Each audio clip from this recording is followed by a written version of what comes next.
Good afternoon, dear friends and colleagues. Thank you for joining the IAGES International Webinar on Weight Regain Management, which is a very important topic as far as bariatric surgery is concerned. And we hope we'll be able to shed more light and you will go wiser once from this webinar. You will learn quite a lot from this. At the outset, I'd like to thank Dr. Raman Goel, President IAGES, and Dr. Deep, my friend, for giving me this opportunity. And on behalf of IAGES and my co-moderator, Dr. Manish Khaitan, Director Bariatric and Metabolic Surgery, Ahmedabad in India, and who's also the President of OSSI. Again, I welcome you all. It's my privilege to welcome the esteemed panelists from all across the world who have spared their valuable time during this pandemic to educate us all from their rich, vast experience. Tijana is from Sri Lanka. He's a professor of surgery at the University of Sri Jayawardhanepura in Colombo South. Dr. Nathan Jundal is a clinical professor of surgery at the University of Buffalo in New York. He's been the president of IFSO and heads a lot of other associations in the editorial board of several journals and a very renowned and distinguished bariatric surgeon. Dr. Phoebe is a clinical professor at Sir Aurobindo Institute of Medical Sciences in Indore and is a clinical affairs director of training and research. He is a past president of IFSO, is the vice chair of board of trustees, founding member of ASMBS, and is probably one of the father figures in bariatric surgery. Dr. Nicola is associate professor of surgery at University Roma Tor Vergata in Italy. He's also the general secretary of EAES, the European Association of Endoscopic Surgery. Dr. Kazunori Kasama, or popularly known as Kazu, is from Japan, the director of Weight Loss and Metabolic Surgery Center at Dr. Saya Hospital in Japan. He's the current president of the Asia Pacific chapter of IFSO. And our very own Dr. Raman Goel, who is the president of the IAGES. And I'll request Dr. Raman Goel to say the welcome note, a few words to all of us. Yeah, so good afternoon, everyone. Sandeep, if you can stop sharing your screen. Okay. So on behalf of IAGES, I welcome you all for this program. This is our association is almost 27-year-old. This was started by Professor Kempton Udwadia along with 34 other pioneers of laparoscopic surgery in India at that time, Dr. J.B. Agrawal, Dr. H.G. Doctor, Professor B.K. Rao. And IAGES now has about 8,000 members and is a member of IAGES is a part of IFSIS and ELSA.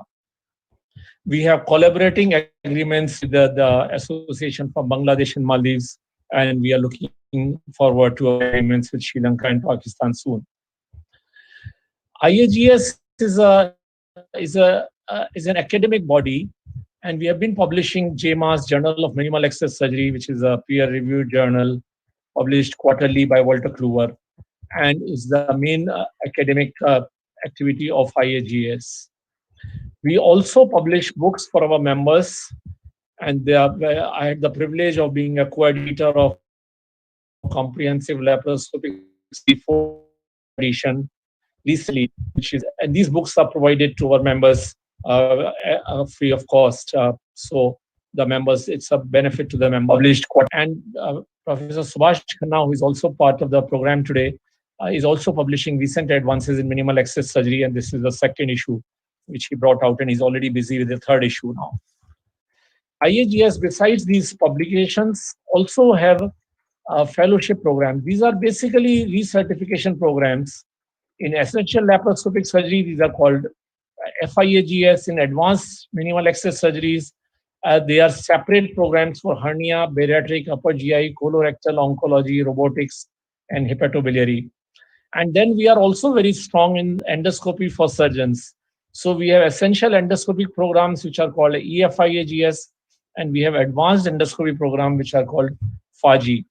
And these programs together are attended by almost 1,000+ members every year.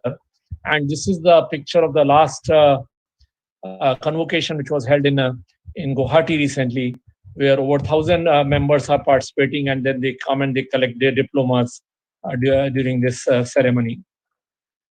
We also have a midterm collaborative conference, which is generally held overseas. We held in Sri Lanka, Maldives. This year we were supposed to go to Edinburgh in July, and unfortunately that got postponed. And then obviously we have a national conference, which is a 3-day event, and with the orations and lectures and live surgeries. But this year, because of COVID, it was a tragic year for most of us. So quickly in March, realizing the gravity of situation, IAGES remodeled itself as a support organization. We started supporting our friends, physicians, who are the frontline warriors, and we supported them with PPEs, and even the hospitals by providing them body bags and various things by setting up a task force, again headed by Professor Subhash Khanna. And we also to educate physicians and surgeons alike. This hectic academic activity led to creation of guidelines which have been published. So we already have 3 publications of IAGES in last 2 months, and we participated in COVID Produce study led by a UK group, also participated by SAGES, which is pending publication, and resumption guidelines and surgical outcome survey, which is being analyzed now for 800 surgeries outcomes during COVID era, and which we plan to submit for publication soon. After the COVID initial education program and support system, IAGES started masterclass for the members. We had the first masterclass on 7 June on gallbladder disease, and the next masterclass is 3 days later, a video masterclass on complications of laparoscopy. This will be fortnightly activity, a 3-hour webinar for our members on basics. And this activity that we are attending today is an international academic collaborative, which is at the moment happening every Thursday. And now we are on the 3rd of this. Next Thursday, it will be on distal pancreatectomy, and thereafter on surgical smoke, myths and aura.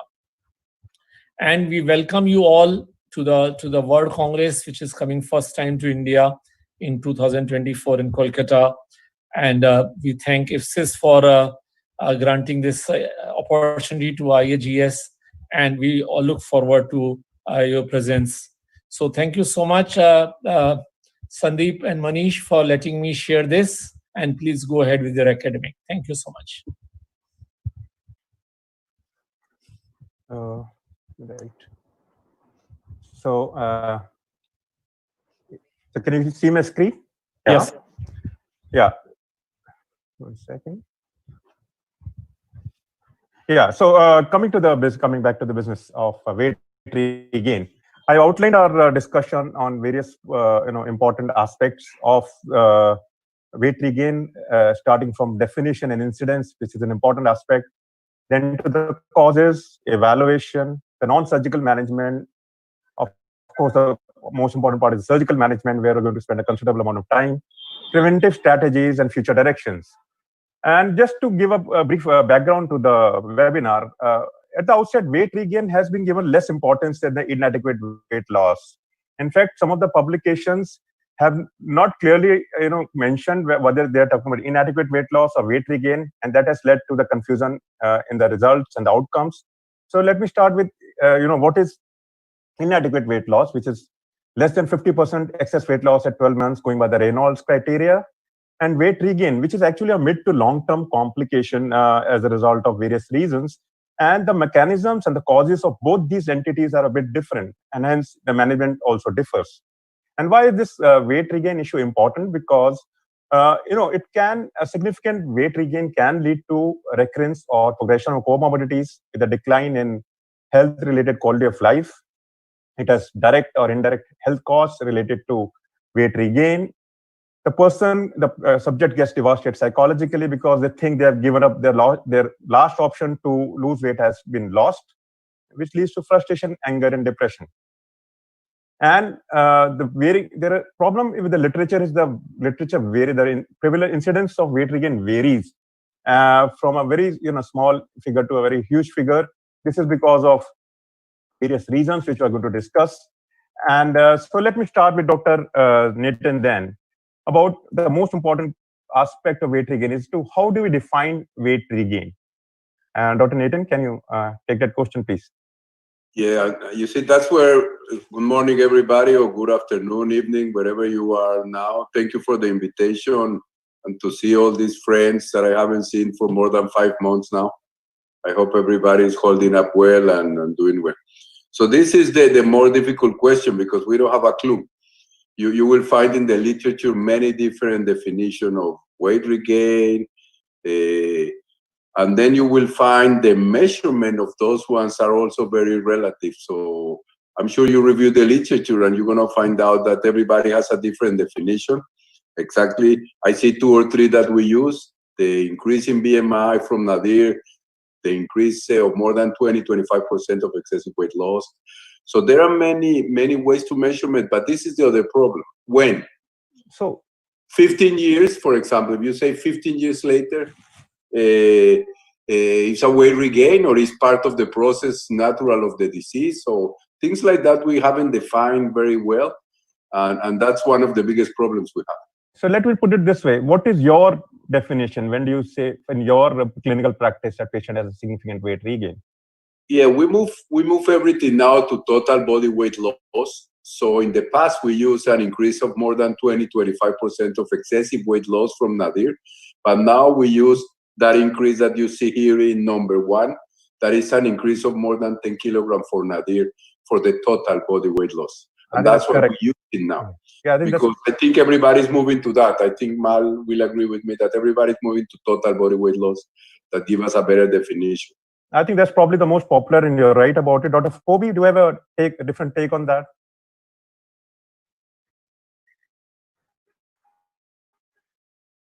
Dr. Phoebe, can you hear me? You will have to unmute yourself, sir.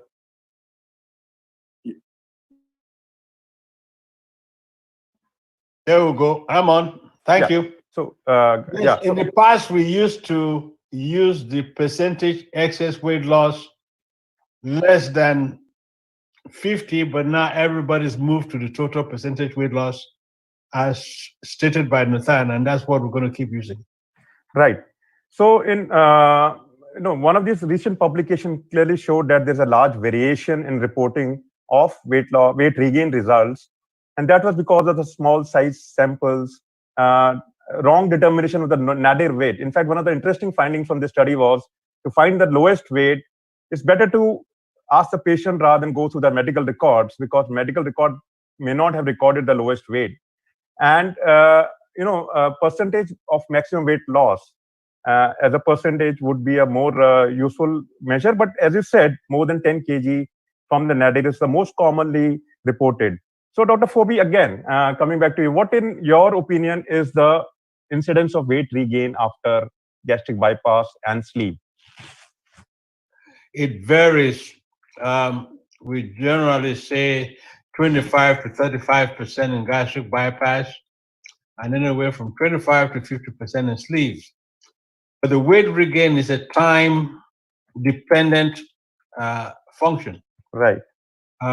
We've published, and during the first 3 years, you have one figure. And when you look at 6 years, you have a different figure. And when you look at 10 years, you have a different figure. Because the longer you follow the patient, the more the patients regain weight.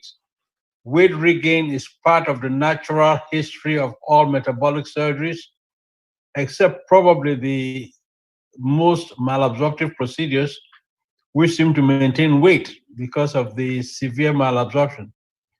That's an important point you made, that the lowest weight is not the normal. Patients will regain some weight. And Dr. Nathan, can you would you differ about this aspect? Do you think the bypass procedures have less weight regain than a restrictive procedure like sleeve? I will think that with any bariatric surgery or metabolic, as Mal mentioned, there will be some weight regain, not in everybody. I think the biggest concern will be the percentage of people who will regain weight. And I think in the sleeve, we're going to see 35% of people regain weight in a medium term, not in a long term. In a long term, will be even higher. Right. With the bypass, I mean, we have longer studies up to 15 years, where a big percentage of patients keep that 50% of excessive weight loss. But even with the malabsorptive procedures, some percentage, even 7-11% of the patient can regain weight. So I think it's part of the disease. That's why we always, and that's been my take at least for the last 5 years, this is a chronic disease. We need to do different interventions during time, like you do with hypertension or any other chronic diseases. So we need to do different interventions from time to time on those patients. So I think the takeaway is that weight regain is a natural, part of the natural history. One has to accept it. And from the discussion, it comes out that bypass and malabsorptive procedures have lesser weight regain than the sleeve procedure. And the weight regain figures will depend on the time interval at which you are assessing. So let's come to the causes of weight regain. And they can be divided roughly into 3 broad categories: the patient-related, hormonal, metabolic, and the surgical or anatomic. So let me ask Dr. Raman, let me bring him in. What do you think are the important patient-related factors? Obviously, there's a whole list of factors, but would you focus on the important patient-related factors for weight regain? So, Sandeep, I think what Dr. Phoebe was mentioning, I also feel there is another factor to it, and that is patient-related. Patients who choose something less invasive are the ones who are not that committed also. So, so somebody who is choosing sleeve, even though he is probably a better candidate for a malabsorptive procedure, probably that reflects, or somebody choosing, let's say, a balloon, even if though person is a good candidate for a bypass, itself shows the commitment. So I think the patient factors, if you overall we say there are psychological issues, there are nutritional issues, there are like these the dietary control, though have eating disorders like binge eating disorders or grazing, and then there are people who have genetic issues as well, as we know from some published evidence that even the weight regain is inheritable. So if the parent has undergone surgery and regained weight, the offspring is also likely to regain weight. So I think there are environmental factors. So there are some families where the families consume a lot of fat and a lot of sweets, and you have done surgery on one person in the family, and the person goes back in the same environment. So you can keep on narrating the patient factors are probably the determinant factor, because as we see, 75 to 80% patients at 3 years do not regain weight, while 15-20% patients. So on one side, it's not the surgery which is at fault. It's basically there's a difference. I'm not saying the fault is with the patient, but there's a difference in the patients, between the patients. Okay. That's why a certain number of patients gain weight. So let me bring Dr. Nicola in. So Dr. Nicola, good afternoon. Can you tell me, name 5 of the most important factors? There are a whole list of them. In your practice, what factors do you give importance to as far as the patient-related factors are concerned for weight regain? Has Dr. Nicola logged in? He was supposed to come a little late. Maybe I can direct the question to Dr. Kazu. In your practice, yes, let's hear about, let's say, 5 most important patient-related factors. There's a whole list if you go through the literature. But what would you say are the most important behavioral factors or mental factors as far as patient is concerned? Nutritional factors, Dr. Raman has already pointed out. He said nutritional plan because of the family eating habits. So are there any other factors like mental health or behavioral problems which are related to weight regain? thank you for giving me an opportunity to participate in this webinar. So I think one of the most important things of the mental health is the depression, alcohol abuse, and drug abuse. So many of my patients of the alcohol user regain the weight more than others. And also that the glazing for the ice cream or snacking is also very important. And another factor of my patient is a less attendance of support group is one of the significant factor related to weight gain. Right. So, of course, physical activity is very important. So as I can make out, so if you go through the literature, the eating habits of the patient are important, as Dr. Raman said, especially the grazing habit. And this paper shows that people with grazing habits are more likely to suffer from various mental problems.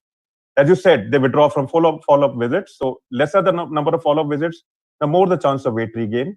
They're less physically active, and hence weight regain is commoner in people with grazing habits.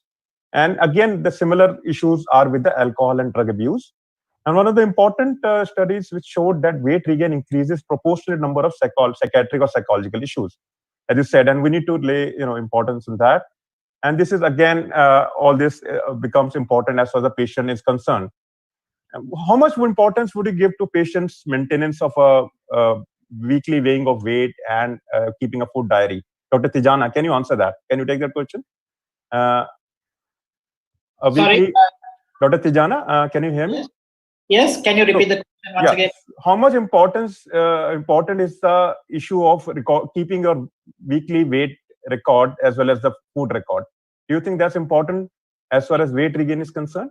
Yes, let alone the daily or weekly food record, but at least the patients who can recall what they have, the patients who can at least adhere to the kind of protocol that's been given by the nutritionist. Now, in our practice, we get a nutritionist to do a fairly detailed food chart for these patients. So those who manage to adhere to that food chart as much as possible, and documentary proof that they have been, that these are the places where they have gone wrong and where they have gone back and forth, and where they couldn't comply with the diet. Those patients are the ones who have, like Kasu said, are more responsible.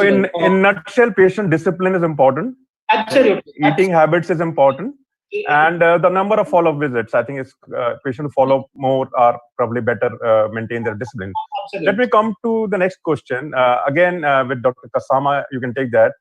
What is the role of ghrelin in weight regain or any other hormonal factors? Dr. Kasama? So I believe that the role of ghrelin is very important for the weight gain.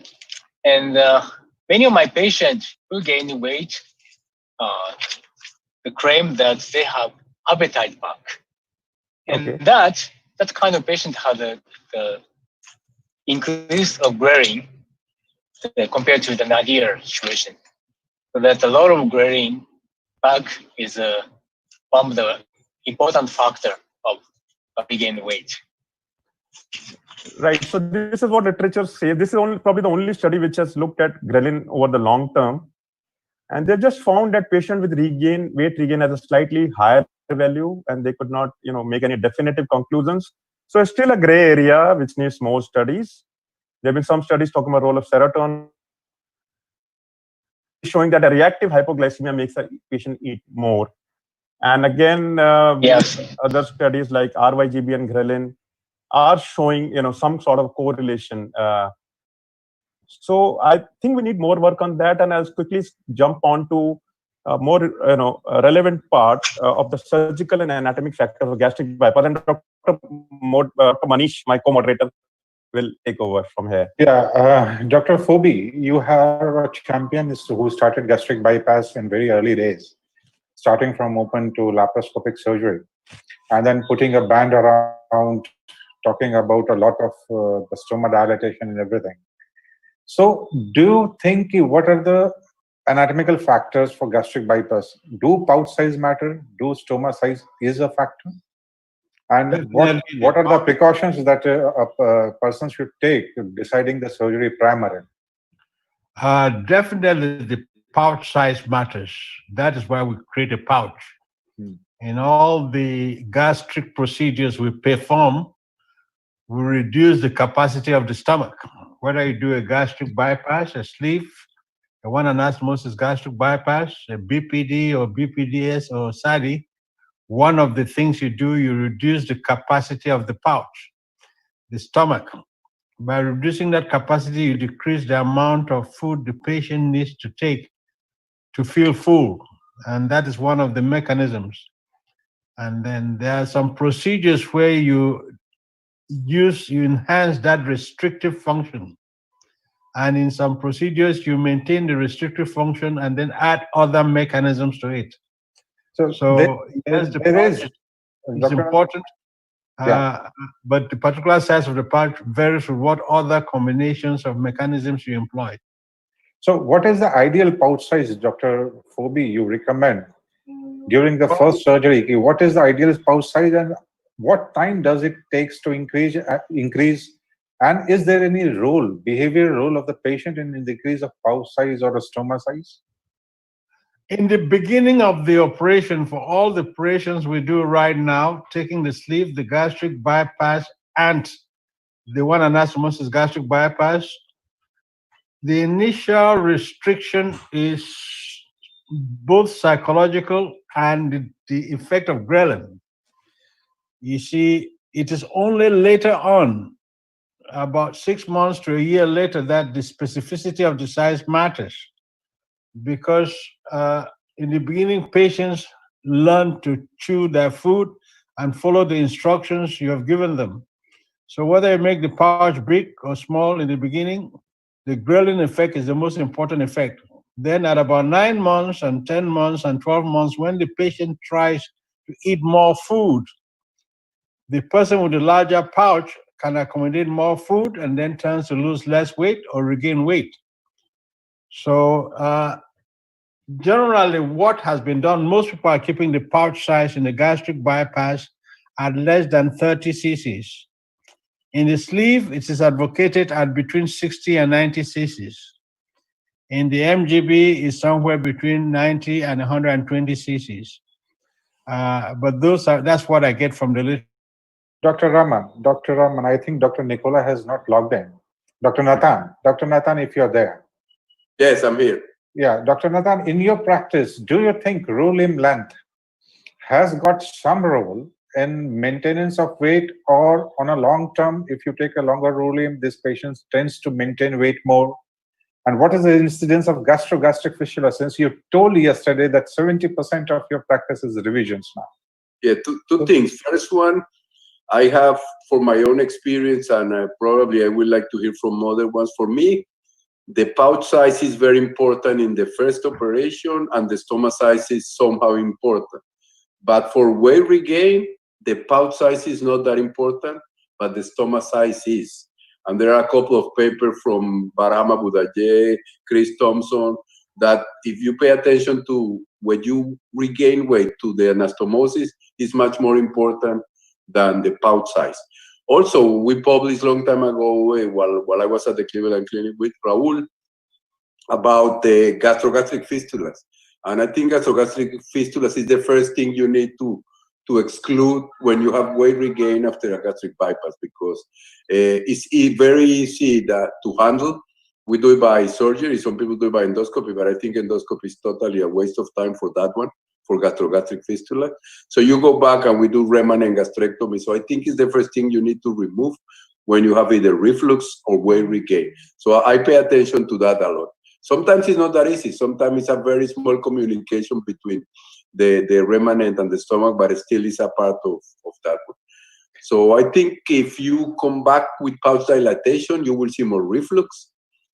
But if you come back with a big anastomosis, you will have much more weight regain. And that's what we've seen in our patients when they... So that's what the literature says. The stoma size has got definitely a very great relation. So patient with 50 ml or more pouches has got similar weight loss, those with normal size pouches.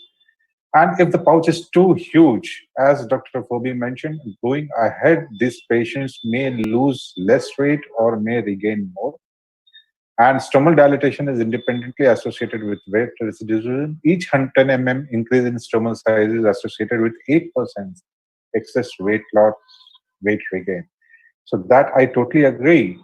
And what about the limb lengths? Can you, Dr. Phoebe, you can see now there are a lot of papers which has moved from role of RU limb to BP limb. The BP limb is considered to be more important to have a role in weight loss as well as weight maintenance. But what's your view or what's your take on it? It's not my take on it, it's just that when we started doing bariatric surgery, we concentrated on the wrong limb. Yeah. We concentrated on the RU limb.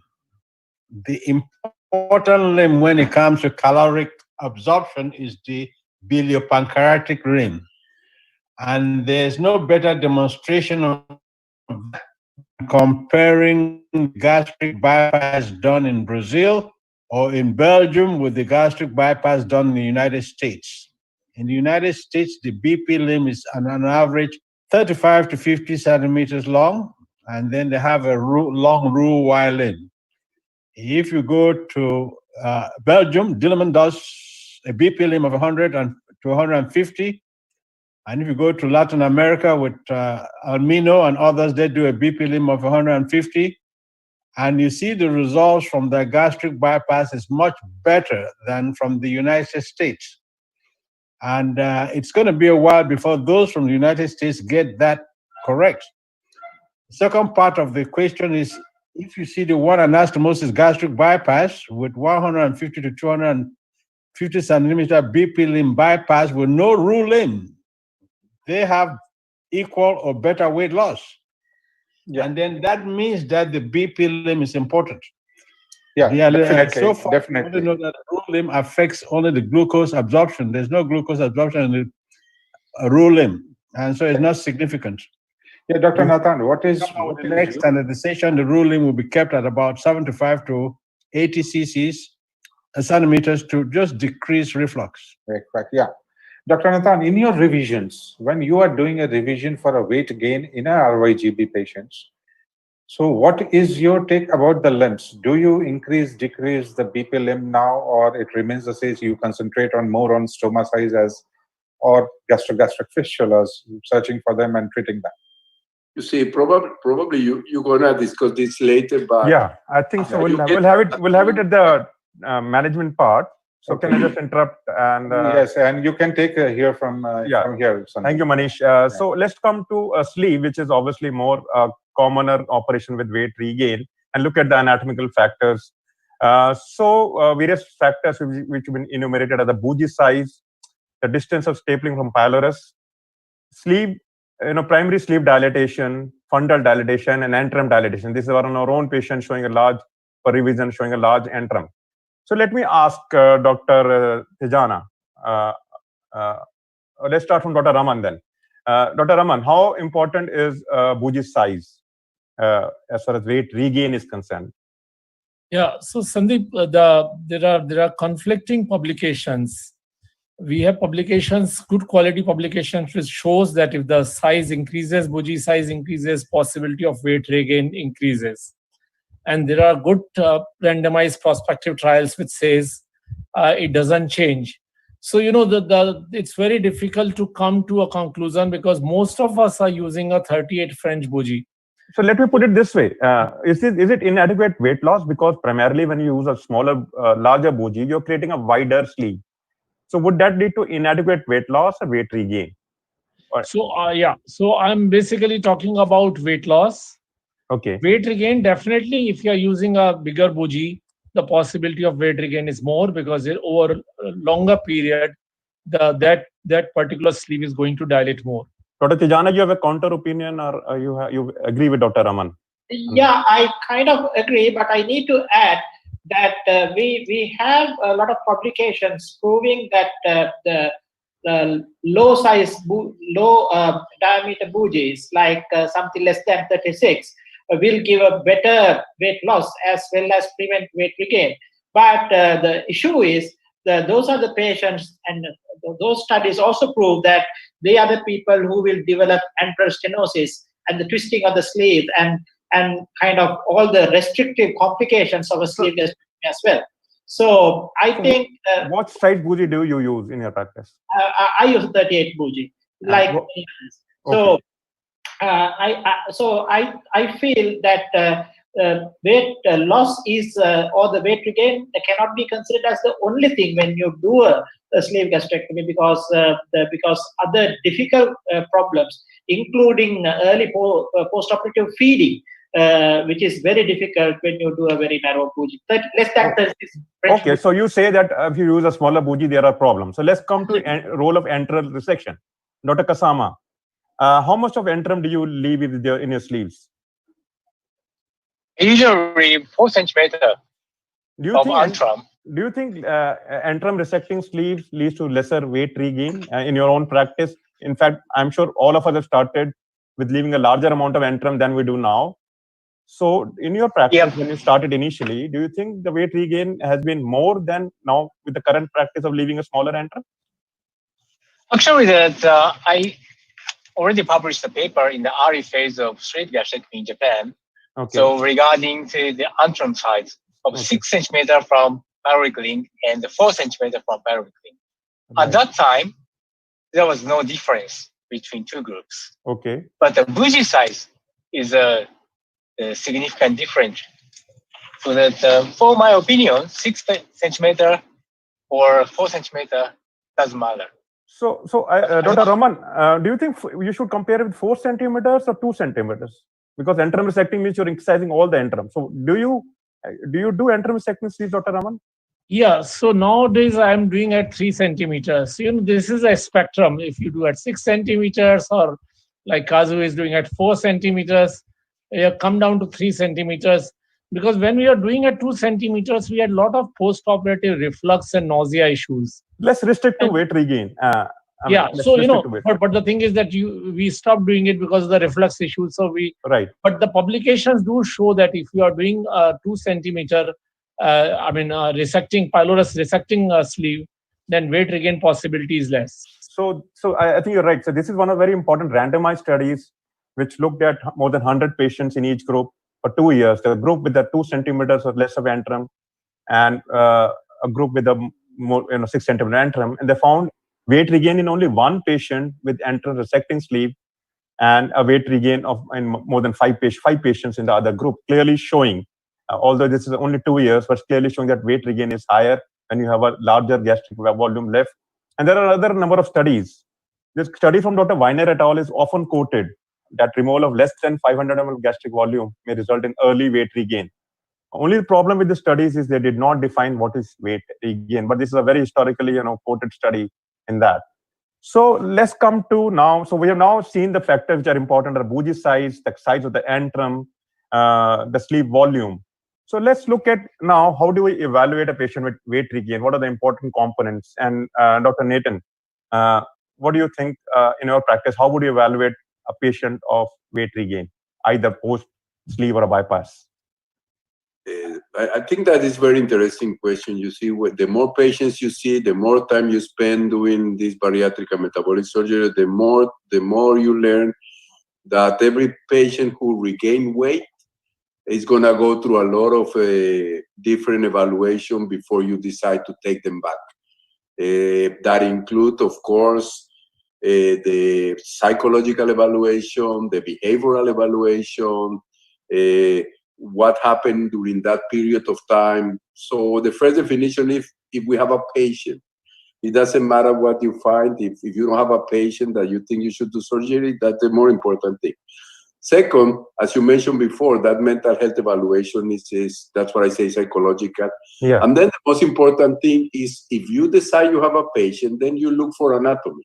Exactly. And surprisingly, half of the patient, or a little bit less than half of the patient, I would say 40%, the anatomy is almost normal. So then what you're going to do better than them?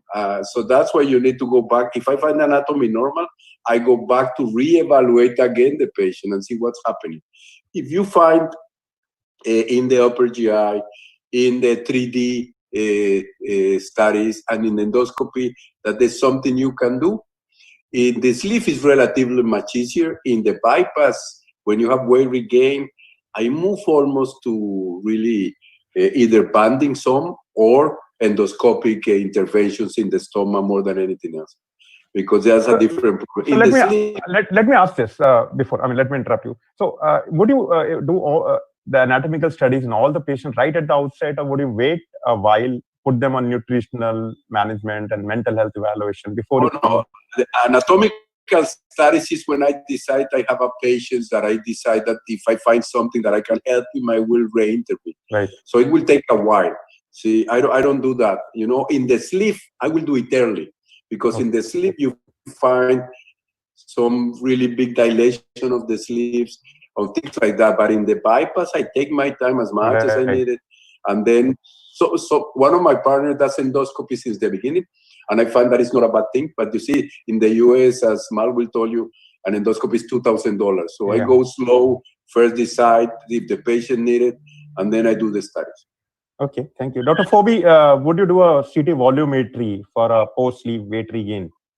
Because some of the algorithms of management for sleeve weight regain are based on volume of the sleeve.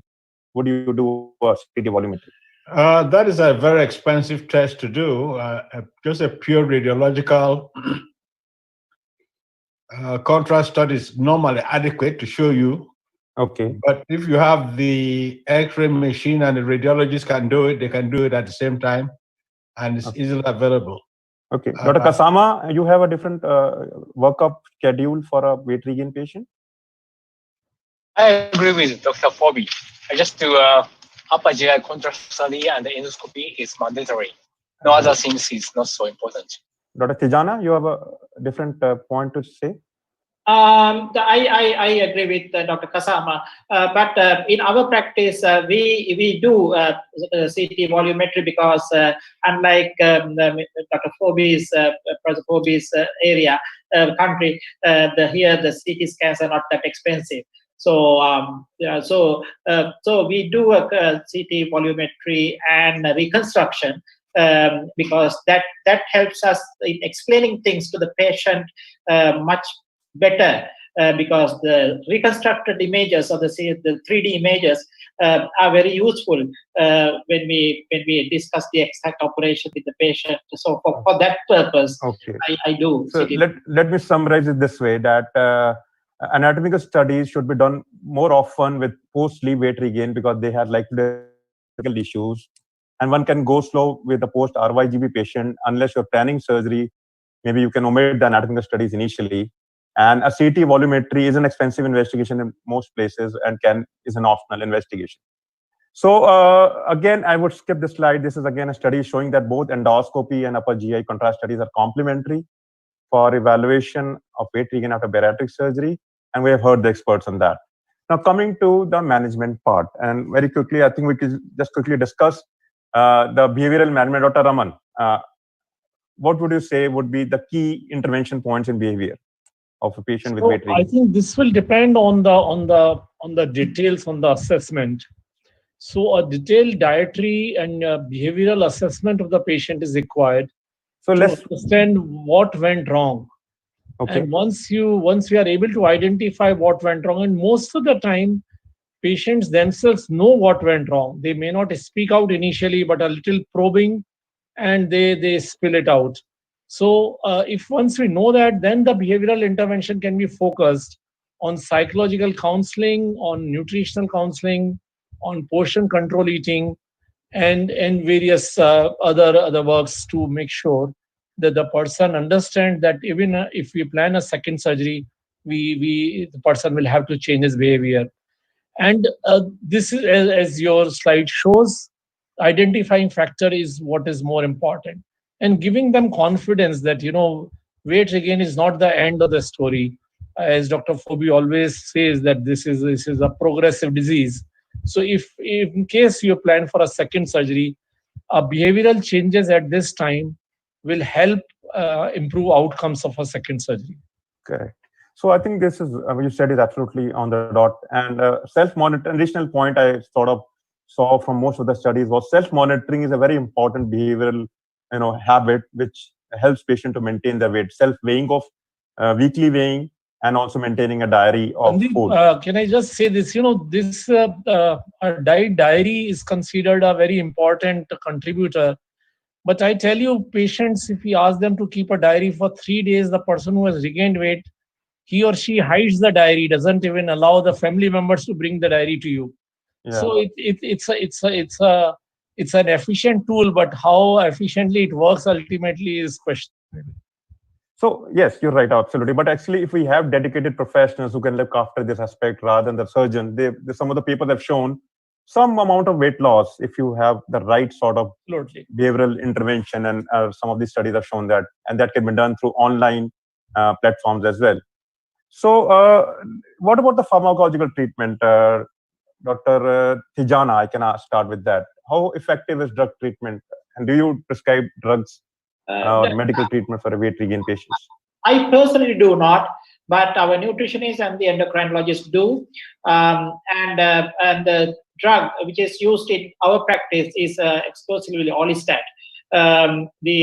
Because most of the other drugs are not allowed to be used in our part of the world. So we use that, especially in weight regain of sleeve gastrectomy patients. Okay. But I believe that what the literature says at the moment is, if you add a pharmacological agent, in fact, not even waiting for the weight regain. You're right. We'll talk about that. We'll talk about that part, prevention. Let's say, so in a weight regain patient, you always have that step of giving medicines before surgery. Not on all patients. On patients, we demonstrate a very definite cause, like a very large fundus, dilated fundus, or in anastomosis, obvious large anastomosis, large size anastomosis. We will not. So you will have anatomical issues, then you do not start drug treatment. Okay, Dr. Phoebe, your center, Mohawk Bariatrics, I'm aware that they use a lot of adjunct medication for weight regain. So what's your experience about these newer medicines? Well, there are two types of weight regain.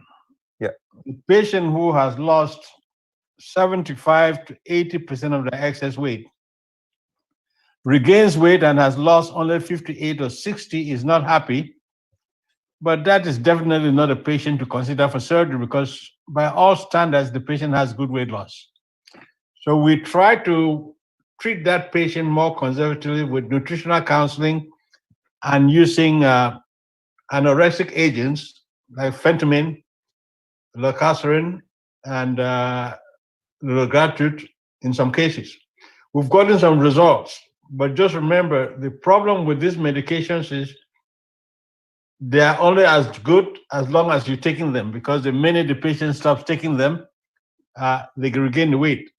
But we've had a few cases where the patients have taken the medicines, have lost about 5 or 6 kgs, and have kept the weight off.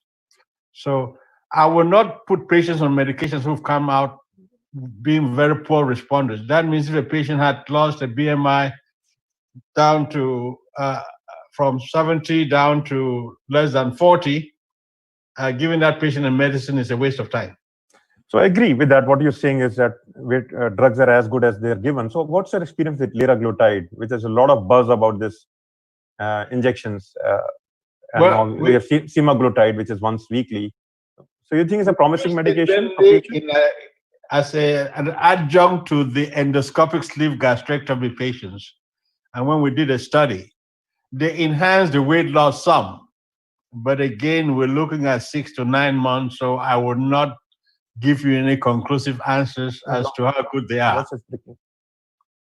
So let's summarize it this way. I think there are new medicines on horizon, especially the GLP-1 analog, liraglutide, but we have to look at the long-term results before they become a standard of care. So let's come to the surgical management, and I'll be discussing the post-sleeve weight regain, and Dr. Manish will subsequently discuss the post-bypass weight regain. And we have these options: re-sleeve, fundectomy, conversion to a ROI, an OAGB, and various other procedures. So let's look at re-sleeve. Dr. Kasama, do you ever consider re-sleeve gastrectomy for weight regain patients following sleeve? Yes, I do. Exactly today, I did a re-sleeve of my patient. Okay. And for that kind of patient, has a nail fundus, big nail fundus. Mm-hmm. So for such kind of patient, the re-sleeve does work. Okay, so for a dilated sleeve or a neofundus, you would consider That's right. only a re-sleeve, not combine it with conversion to bypass. Actually, that in Japan, the only re-sleeve is approved by national government in the. Okay. Yeah. So let me put to Dr. Nathan then. Do you think re-sleeve is a good option? I'm sorry? Do you think re-sleeve gastrectomy is a viable option or a reasonable option for weight regain? No, we did it a little bit and it didn't work for us. I mean, the only time we use it now is when we see a patient very soon after a sleeve is not losing weight or regaining weight. And when you do the anatomy studies, you see that most of the fundus is there. So probably it was left there. That's what I will call a re-sleeve, but it's not really a re-sleeve. It's like really creating a sleeve. But otherwise, if it's long-term, mid-term, I don't think that re-sleeve is a good option. But that's our take. So there is a conflicting literature, and there are studies which have shown poor results after re-sleeve. And however, there are studies which have shown reasonably good results comparable to conversion to bypass. If you look at the one on the right side from Obesity Surgery 2019, the excess weight loss at 1 year following re-sleeve and bypass was comparable. And again, these 5-year results recently published and so on, again showing an efficacious mean excess BMI loss of 63.7%. Yes, so we need to know more about these. Obviously, the indication would matter, the volume of sleeve when you're trying to re-sleeve. And I'm sure there will be more studies, but at present, yes, it's looked with skepticism, but it's from this few papers, it seems it is still an option in some patients. So conversion, let's look at conversion to RYG. So Dr. Raman, what was your preferred option if you look at weight regain and whether it's converted to bypass or a OAGB? Yeah, so I generally overall prefer a RYGB because I believe that's a standard procedure.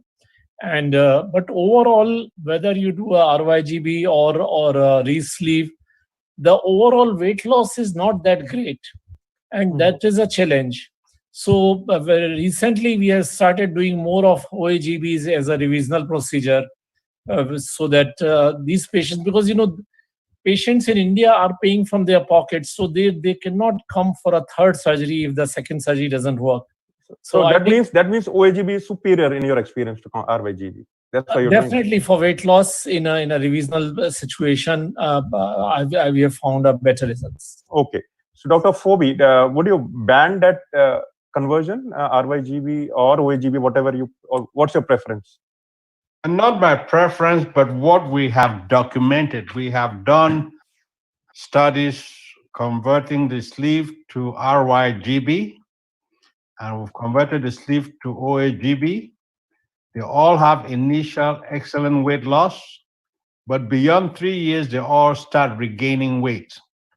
So our preferred mechanism is to re-sleeve the pouch of the sleeve and place in a non-adjustable ring at 3 to 4 centimeters, and then do either an OAGB or a RYGB with a long BP limb. But what do you think is better, OAGB? Well, I prefer doing re-sleeving the pouch, doing an RYGB with a 150 centimeter BP limb, mainly because you avoid delayed complications of protein malnutrition. Okay. So, doctor, I'll just playing this video, and I have this excess fundus, which is not too much. Some people would leave that fundus while converting to an OAGB. Dr. Tizana, or let's say Dr. Nathan, not Nathan, have you done? Would you resect this fundus or just leave it? No, exactly. That's what I will resect. Exactly. Okay. Yeah. Because I remember playing this video in some other conference, and a lot of people said they will leave this sort of fundus. So in our own experience, we do a fundectomy and we find hiatus hernia to be a common association, and we dissect the hiatus and crura completely. So this is what we practice, and then sometimes oversue it so that because there is a higher chance of leaks in these cases.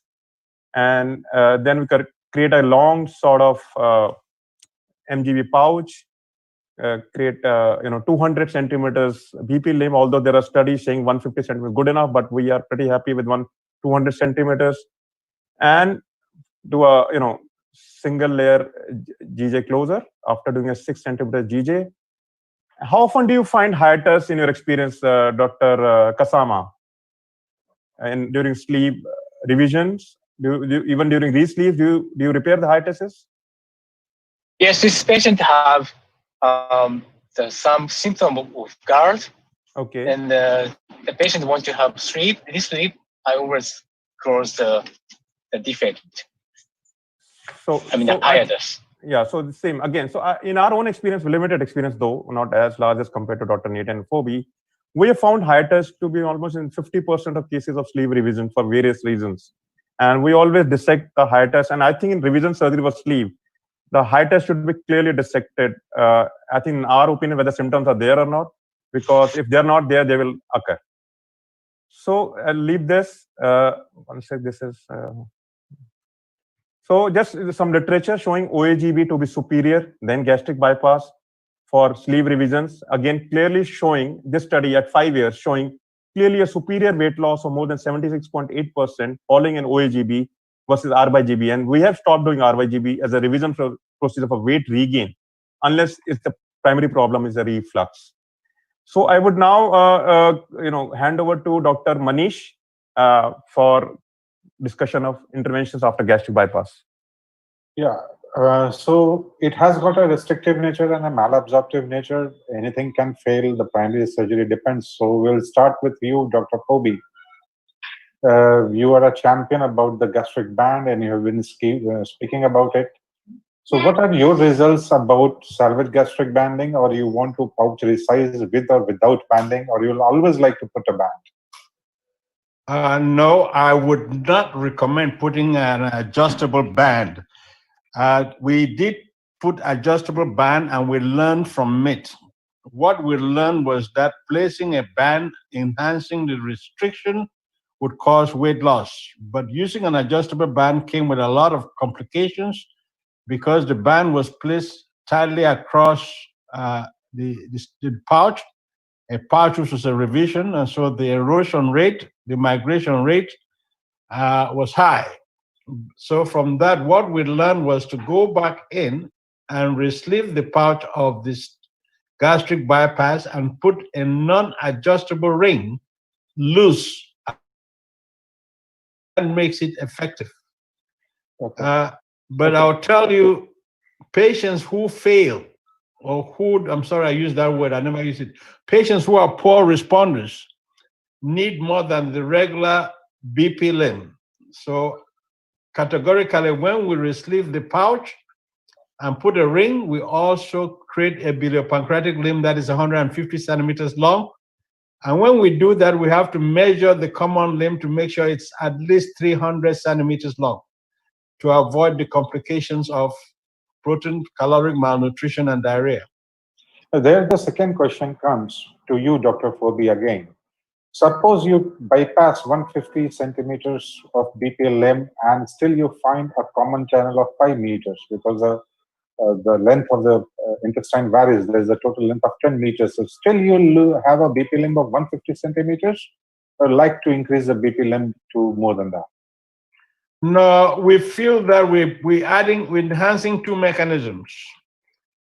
If I could not approach the pouch, I could not sleeve the pouch, and I could not put a ring, and I was just going to distalize the bowel, then I'll measure the whole bowel, and in that case, I will leave 300 centimeters, and therefore the BP limb bypass will be more like 250 or 300 centimeters. That would be what I'll be doing in that case. But if I do have access to the pouch and I could re-sleeve the pouch and put a ring, then I'll limit my biliopancreatic limb to 150 centimeters. Yeah, Dr. Nathan, what is your experience about the common channel? What do you think should be the minimum there to prevent the patient from a malabsorption, especially a protein malabsorption, and still the patient can have an excess weight loss? See, the more I do cases and the more you study that, you understand that at the end, the measurement will be related to percentages of the amount of intestine the patient has. When we're going to get there, I'm not sure. And what is the percentage? I'm not sure yet. In the past, I used to do, depends related to the BMI, 1 meter, 1.5, and 2. But then you discover that the bigger BMI doesn't mean anything related with the length of the intestine. So I think in the future, somehow we're going to measure by radiology, some study 3D, the volume and the length of the small bowel, and then we want to find the percentage that will give us more effectiveness, and not only for the bypass. That will be true for the mini gastric bypass, that will be true for single anastomosis procedures like SARI. So I think it will be a percentage. So far we're doing now 75, 1.5 in most of our normal cases. So a quick question to Dr. Tejana. Dr. Tejana, in your experiences with sleep, when there is a weight regained, what are the other procedures you are offering? In short, if we summarize, Dr. Malfoy is very clear. We are resizing the pouch, putting a non-adjustable band, and 150 of BPLM. Dr. Nathan is very clear. We are not there, but still he also feels there has to be a longing of BPLM depending upon the weight regain. But what are the surgical techniques you would prefer in your patients of sleeve who has got a weight regain, or a RYGB who has got a weight regain, except giving pharmacological, behavioral therapy, or whatever is discussed before? In a sleeve who has gained weight regain, our preferred choice is a one anastomotic gastric bypass exclusively. It's a 200 centimeter one anastomotic gastric bypass. We would re-sleeve if there's a big fundus. That's the most of the case.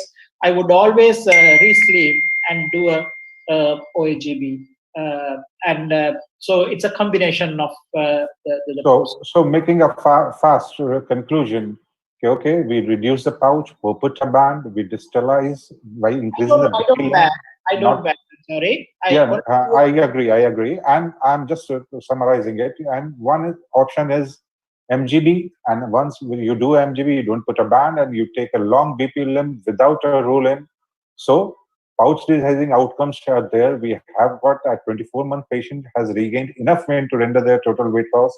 It is not statically insignificant. Weight loss compared to common limb shortening with no risk of malnutrition is very, very important. And staple reduction of pouch is there, where it was proposed by Gainier. The fundus is fully dissected, Bougie is placed, and you fire it. You can fire it in 2 ways. There is complete rulim and the fundus. Everything is taken in one fire. You fix it. And the conclusion is that the procedure doesn't offer any more clinical benefit. Bougie size is always questionable as it is in sleeve. Various techniques are there of reduction of pouch along with revision of GJ.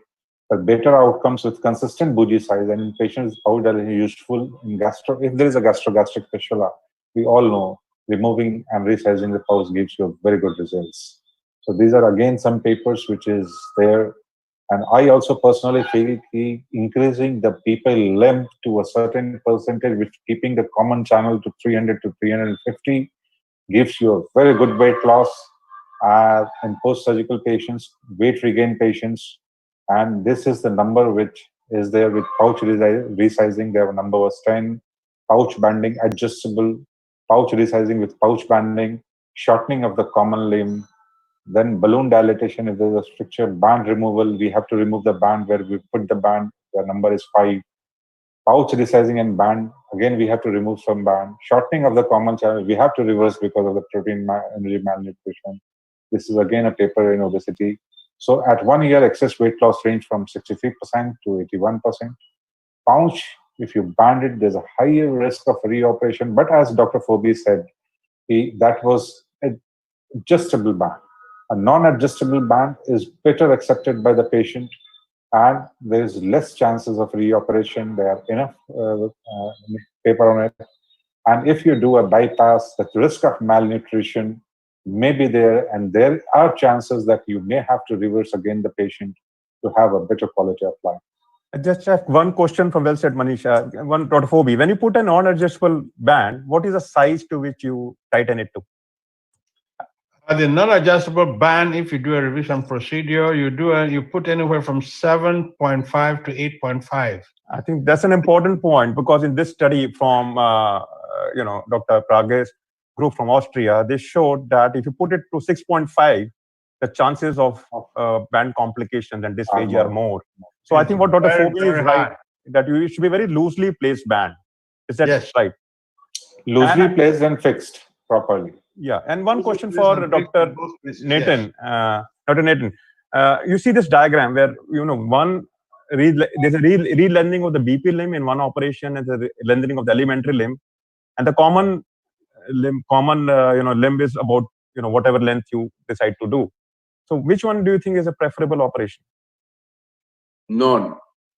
You see, when you read the papers of Harvey or Brolinks long term, and Mal knows this as better than me, you only change the weight regain for malnutrition, and the weight loss is not that amazing.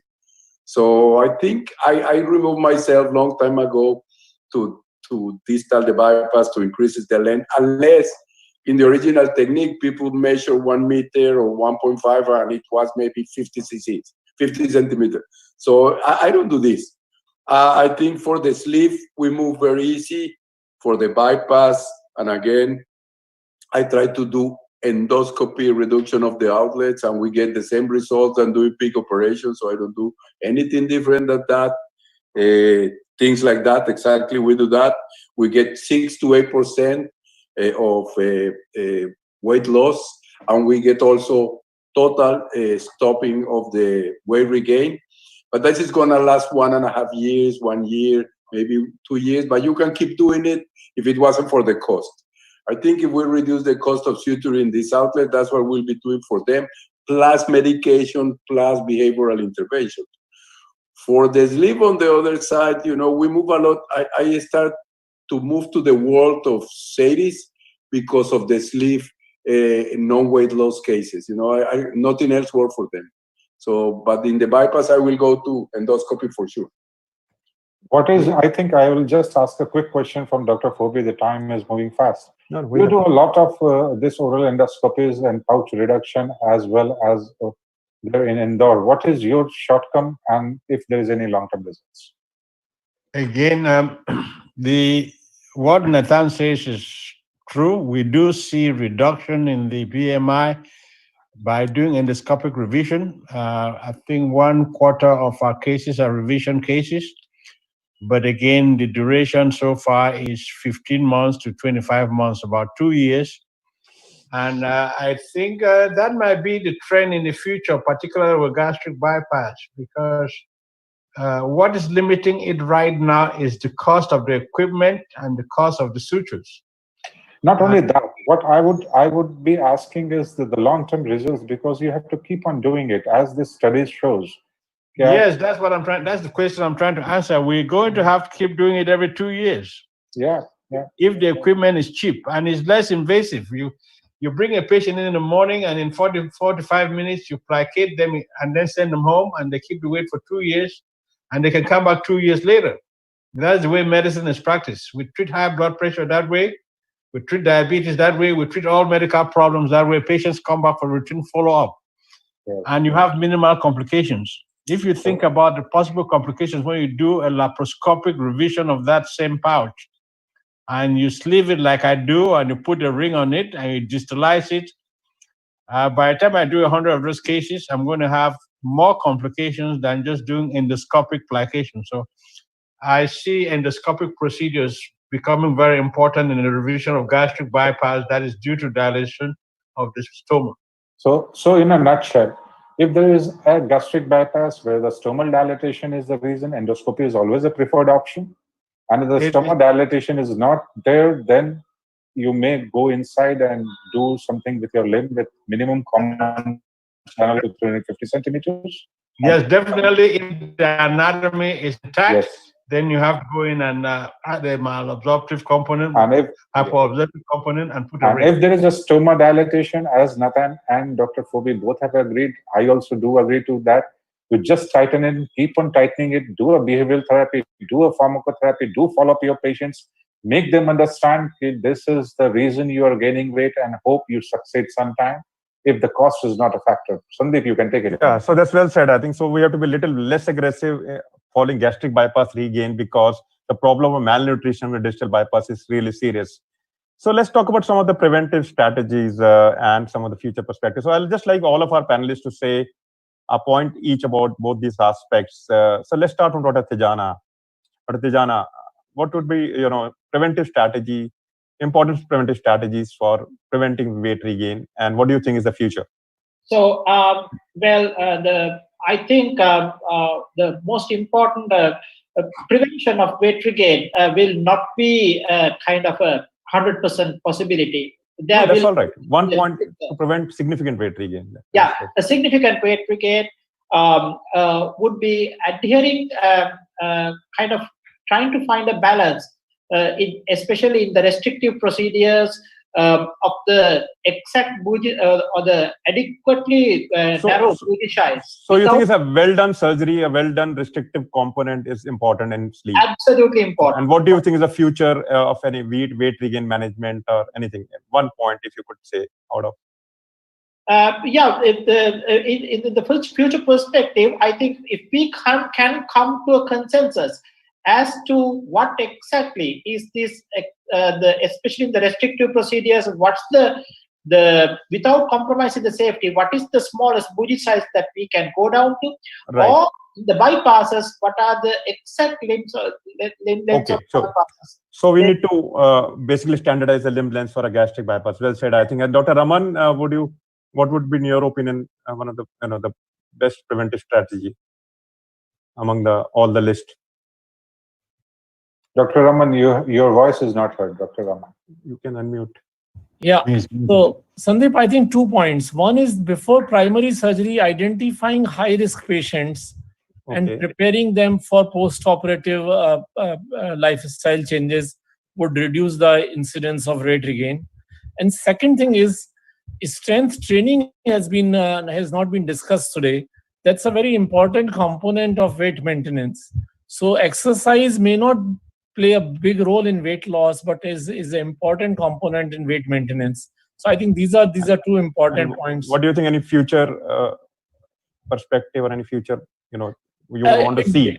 I agree that endoscopic procedures have a future, but it depends on which country are you working. So if somebody is working in India, having a expensive procedure every 2 years may not be the right solution. And let's see. What do you see? I mean, I foresee definitely endoscopic procedures will take over. Right. Especially gastric bypass stomal dilatations. So you say strength training should be. Yeah, sure. Just like to interrupt a second, Dr. Raman, you very well said. But do you think endoscopic procedure will take a role in sleeve where there is a weight regain? No, so that's what I was saying. The anatomically, the only problem is in stomal dilatations of Roux-en-Y gastric bypass. That's why the bands work. Generally, in sleeve, it's usually not a very big dilatation of sleeve when we go in, unless there is a fundal dilatation. Otherwise, it's a very uniform dilatation. It's not huge. So probably there is a failure of metabolic mechanism which sets in at some stage. And that's why sleep patients regain more weight than the bypass patients. Okay, Dr. Kasama, in your opinion, what is the best? Kasama has left. Kasama left. Okay, sorry, Dr. Nathan. What's the question? So, what do you think among all the strategies, preventive strategies? What do you think it should be one of the most? This is easy and complicated. It's very easy because at the end, for me, it's patient selection and a decision of what operation are you going to do. I think we need to stop being one operation people. I remember I discussed this with Mohit in Males Group, that why we've been doing all this operation, but it ended up that we need to individualize very much what operation we're going to give to every patient according to the behavior, according to the metabolic problems, according to where does he live, access, etc. And second is prepare for multiple interventions during a long period of time. For me, intervention is not surgery. Include surgery, but it's not surgery. That's what I'm pushing a little bit the envelope with new endoscopic devices, new endoscopic procedures, because I think will be medications, endoscopic intervention, then you move to surgery, then you get either complications or weight regain, then you go back again to medication, endoscopic intervention. So we will treat this until we have a pill or a genetic intervention and we don't have more obese people. In the meantime, we need to be prepared for multiple interventions. Yeah, so I think that's well said. I think, and if I can summarize all the panelists' view, one is to do a proper selection of patients and individualize the type of procedure to the patient. Stop being a one procedure surgeon. Two is to do a good operation at the outset. And good operation may mean a properly technically correct, standardized way of doing operation. And obviously, among the future's perspective, endoscopic interventions are coming in a big way for gastric bypass. And also, I think in my own review of literature, I could see that even medications would come as a good adjunct to weight regain treatment. And this is some of the literature I found which behaviors contributed to greater weight loss was weekly self-monitoring, the eating, avoiding grazing, and these sort of behavior changes were important for prevention. And this is very interesting. If you look at these two papers, which showed that importance of a follow-up as prevention. So this study from Lombard et al., they followed up the patients more frequently than the annual visits. So all of us after first or second year follow up our patients. That's 1 yearly intervals, but they did it at 6 monthly intervals and found that the patients who were followed up more intensively had lesser weight regain. And similarly, another study from Karen et al. Again showed the importance of follow-up. So I think that's an important preventive measures, and it's important takeaway I think I could make out from this webinar. And again, medications are, as Dr. Tijana was trying to say initially, that even before the weight regain starts, one can think of a medication as an adjunct, especially in super obese patients where the tendency to weight regain is high. And so that could be another preventive measure. So with this, we end our discussion. I would like to request Professor Subhash Khanna, who's an international academic convener for IAGES and organizing chairman of the World Congress in Endoscopic Surgery for 2024, to say the word of thanks. And then I will have 2 concluding slides just to wrap up our discussion, followed by question and answers. Professor Khanna. Thank you, Sandeep. Thank you very much. Well, as I said, I joined as a delegate, but as an international academic coordinator and convener, it's my duty and my responsibility to offer sincere thanks to all of you, all those who contributed to this success of this webinar. My thanks to our President Raman Goyal for real conceptualization, very well conceptualized international webinars, and that's how we are able to meet all our friends whom we are missing this time, both the SAGE, the EAS, all our virtual conferences, so we are missing meeting you all. The next, I would really love to thank you, Sandeep, and Manish. Very, very well conducted webinar, and I think from the beginning you have stuck to the time, and almost all points have been covered in such a complex subject. Well, special thanks to all my friends. Nathan is here. We missed the SAGES, so hopefully we'll meet virtually once again, and that's how our IAGES, our president, is making us meet through webinars. And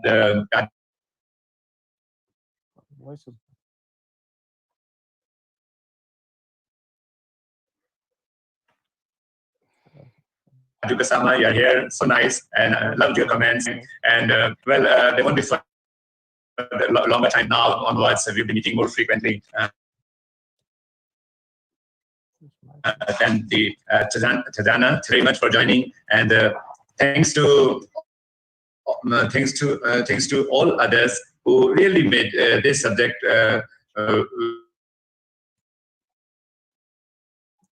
very much easy today. And at the end, of course, I would like to thank all the viewers and the delegates who have joined this webinar today. And as a organizing chairman of the World Congress 2024,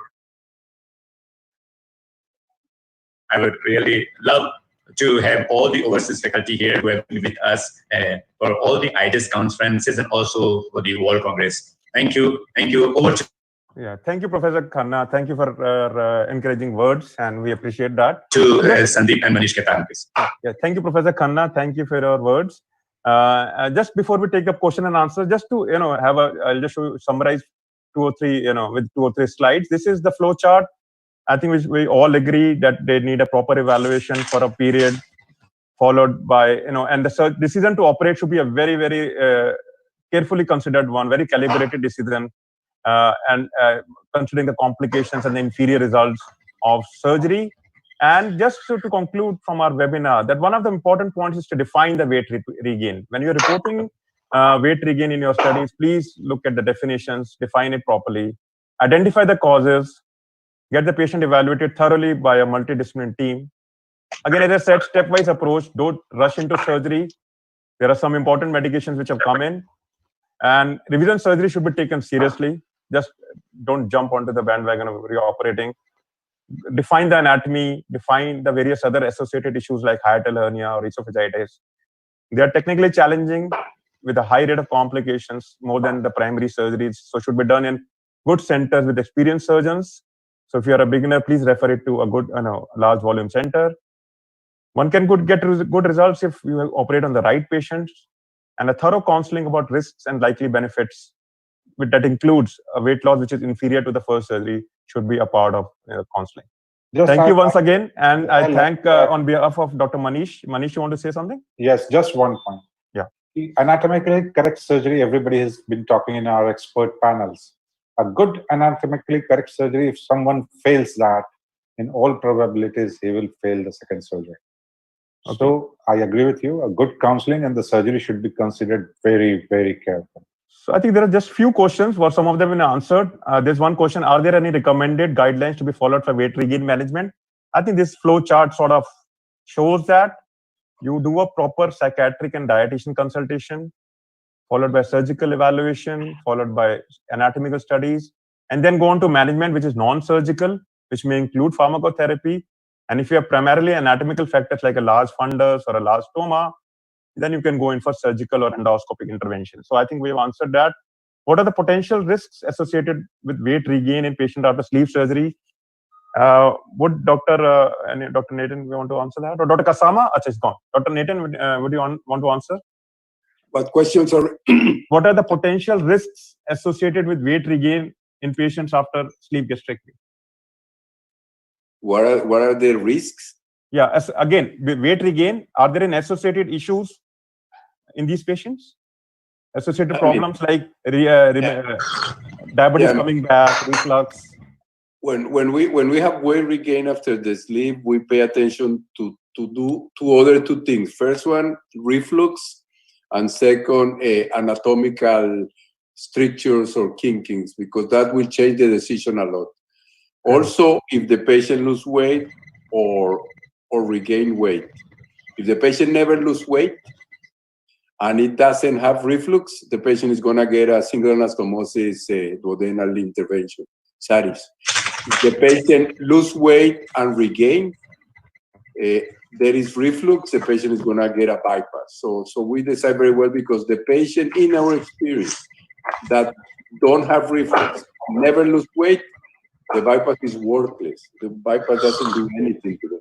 So that's what we went to learn SARIS to do some of the sleeves. So reflux and stricture is the more important things to discard for the patient who's going to re-intervene for after the sleep.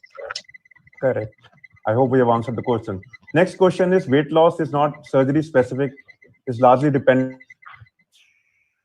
Please share your thoughts. I think we already have. Dr. Raman, you have a quick point on that? Yeah, I completely agree with this question that it's not surgery specific.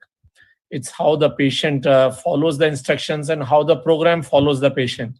It's a combined effort, and majority of the time, the patient, it works for them. Yeah.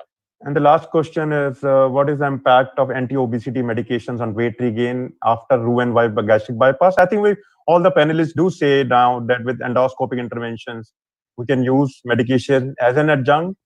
And obviously, we have a lot of exciting drugs on pipeline, and let's look at their long-term results. I think Dr. Phobie has well answered that also. Yeah. If you stop the drugs, it effect goes up. So Manish, you have anything to say before we wind up, or you want to wind up? Thanks a lot. I think a good panel discussion. Thanks, Raman. It is very good to have a good academic evening. Thank you very much. So on behalf of IAGES and Dr. Manish, Dr. Raman, Dr. Deep, I would like to thank our panelists who have really contributed to their vast practical knowledge of the subject to this discussion and for sparing their valuable time. And I really enjoyed interacting with them. I am sure you must have done as well. And thank you again, and have a safe time ahead. Thank you. Thank you. All right.